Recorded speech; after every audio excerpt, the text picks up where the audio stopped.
Shalom, selamat pagi bagi kita semua. Berjumpa kembali di dalam program Embun Pagi bersama Kota Daud Ministry.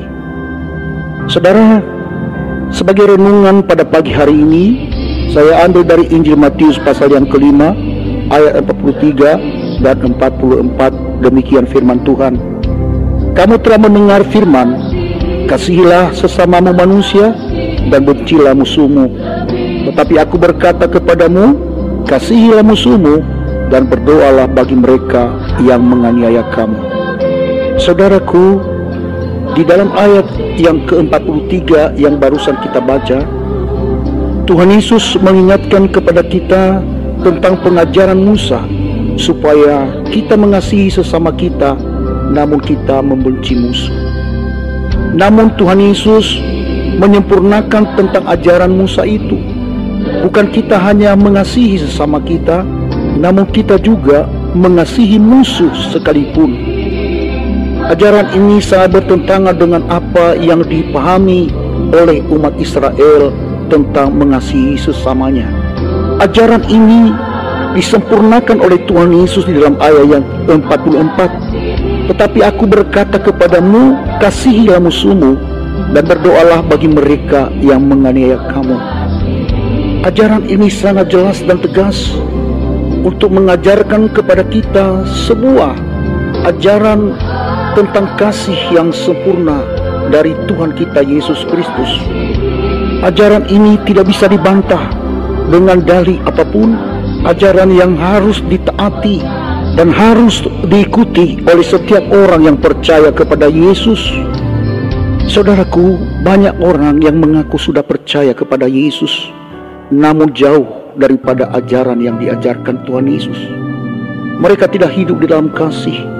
Ada seseorang yang bertanya kepada saya, bagaimana sih sebenarnya tandanya orang yang percaya?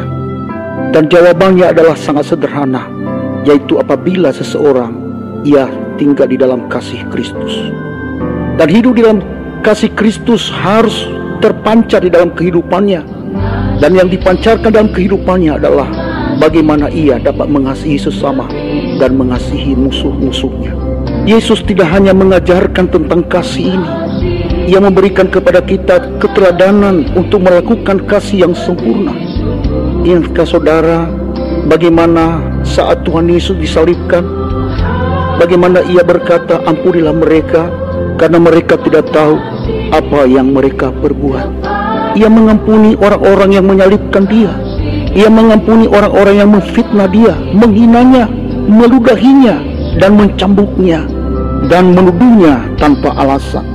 Saudaraku kekasih dalam Tuhan, kasih itu bukan hanya diperbincangkan, kasih itu bukan hanya diajarkan, tetapi untuk dilakukan. Apabila seseorang berkata, aku percaya kepada Yesus, namun ia tidak sanggup untuk mengasihi sesamanya, bahkan musuh sekalipun, ia tidak bisa mengampuni orang lain, sesungguhnya ia sedang mendustai kebenaran, dan kebenaran tidak ada di dalam dia.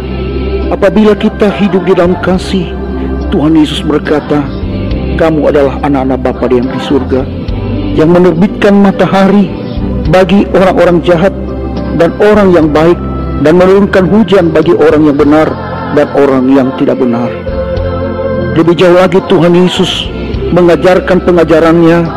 Dia berkata, apabila kamu mengasihi orang yang mengasihi kamu, apakah upahmu? Bukankah pemungut cukai juga berbuat demikian? Dan apabila kamu hanya memberi salam kepada saudara-saudaramu saja, apakah lebihnya daripada perbuatan orang lain? Bukankah orang yang tidak mengenal Allah pun berbuat demikian?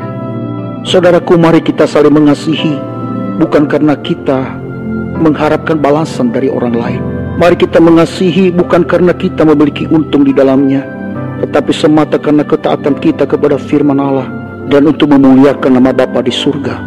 Kasih berasal dari Allah, tetapi kebencian berasal dari iblis, berasal dari dunia. Dan kita ini bukan anak-anak dunia, melainkan anak-anak Allah.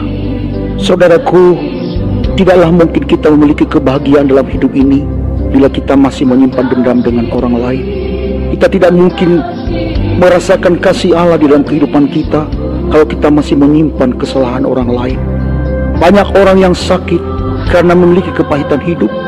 Itulah sebabnya Tuhan Yesus mengajarkan kita di dalam doa Bapa kami, ampunilah kami seperti kami mengampuni orang yang bersalah kepada kami. Kalau kita mau merasakan kasih Kristus dalam hidup kita, mari kita saling mengampuni satu dengan yang lain. Karena mustahillah seseorang dapat menikmati anugerah Tuhan dan kasih Kristus kalau dia tidak bisa mengampuni orang lain, kalau dia tidak bisa mengasihi sesamanya dan bahkan musuh sekalipun. Saudaraku, memang ini berat untuk dilakukan. Namun apabila kita membuka hati bagi Roh-Nya untuk memulihkan hidup kita, Dia sanggup memampukan kita untuk melakukan apa yang Dia ajarkan kepada kita. Kita sanggup untuk mengasihi sesama kita, bahkan musuh sekalipun.